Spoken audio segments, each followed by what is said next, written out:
mantan pencari bakat untuk film dewasa ungkap rahasia pekerjaannya selain manga, anime, game dan otomotif dan lain-lain. Industri film dewasa atau AV di Jepang menjadi salah satu hal yang menonjol dan setiap tahunnya terus berkembang. Faktor utamanya adalah karena negara tersebut telah melegalkan industri film dewasa, namun di balik itu semua ternyata ada andil yang cukup besar dari para pencari bakat untuk menjadi bintang dalam film ini.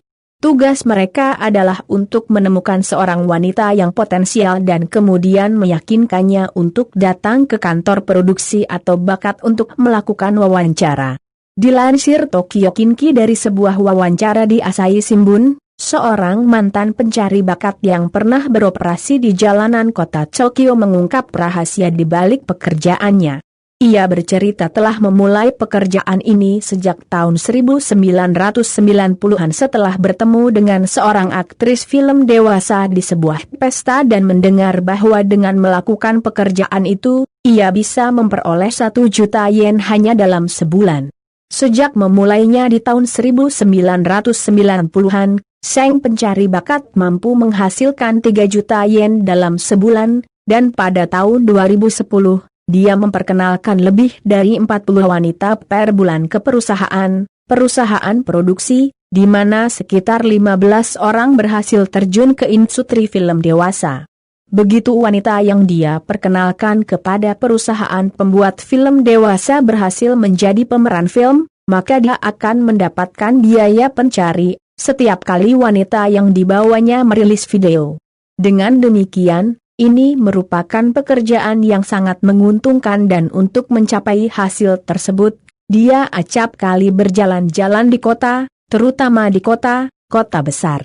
Awalnya para pencari bakat sendiri tidak akan menawarkan secara langsung untuk terjun ke dunia film dewasa, tapi dengan tipu dayanya dia akan membuat target bertanya apakah perusahaan produksi itu terlibat dalam pembuatan film dewasa. Setelah itu dia baru menjelaskan bahwa ada banyak peluang untuk melakukan segala macam pekerjaan di perusahaan tersebut, seperti model grafure hingga menjadi bintang film dewasa. Bahkan dalam kontrak yang dibuat, kata AV tidak pernah ditulis dengan jelas, sebagai ganti, mereka akan menulisnya sebagai konten dewasa.